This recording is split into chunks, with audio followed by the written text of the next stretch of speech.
I'm Devlin Steele, Director of Education at Augusta Precious Metals, and this is a Touchpoint Update.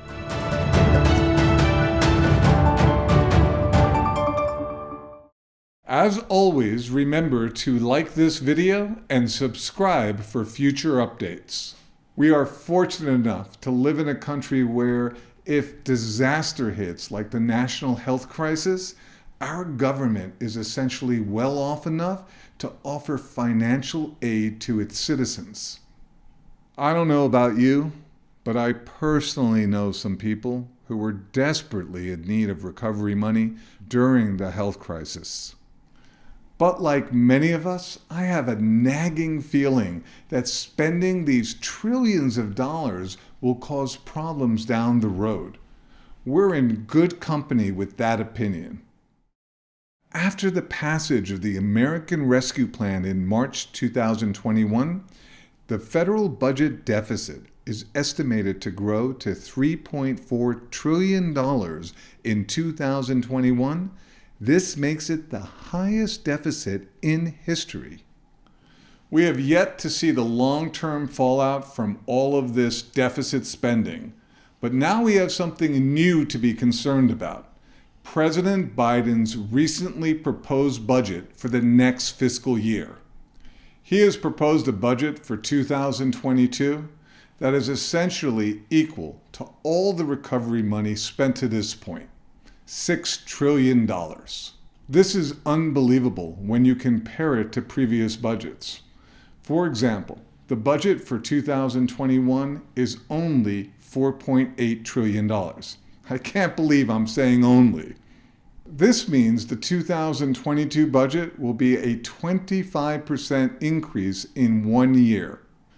But that's not the end of it. He suggests that the budget should continue to increase until it reaches a staggering $8.2 trillion in the year 2031.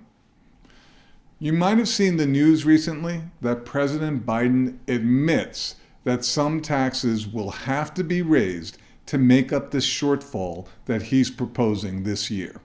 To be clear, it doesn't do anything for the ongoing debt. And it's questionable whether the tax increases will make a dent in this year's deficit. I know that recently we have been talking a lot about budgets and deficits.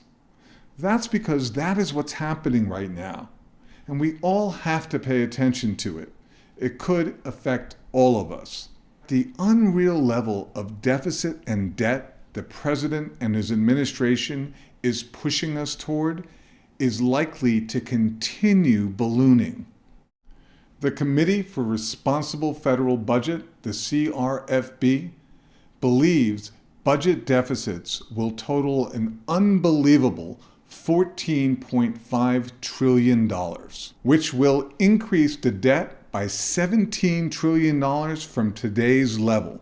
Right now, it's only $28 trillion.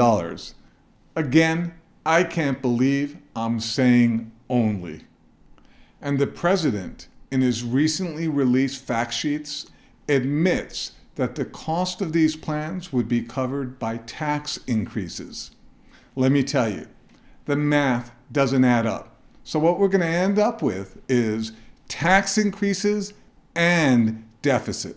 But the thing to remember is that no matter what happens with the U.S. economy, if you are a gold and silver owner, you have a chance right now of offsetting losses from other assets.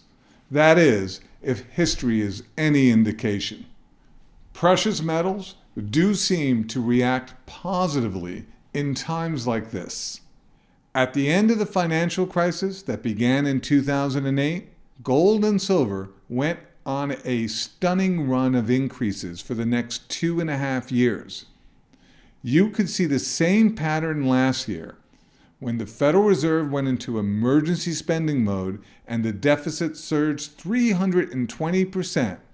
Gold prices shot up nearly 30% and silver rose 90%. Massive national spending isn't the only indicator that precious metals could strengthen. but it certainly is one reason that I believe this is the right time to lean on gold and silver, especially when it looks like there's no end in sight to the remarkable increases in federal spending. For more information about what's happening in the economy and how gold and silver play a role, go to Augusta Precious Metals website and sign up for our free guide. Better yet, sign up for a one-on-one web conference with me or a member of Augusta's education team. We're here to help. Until next time, this is Devlin Steele, Augusta Precious Metals, signing out.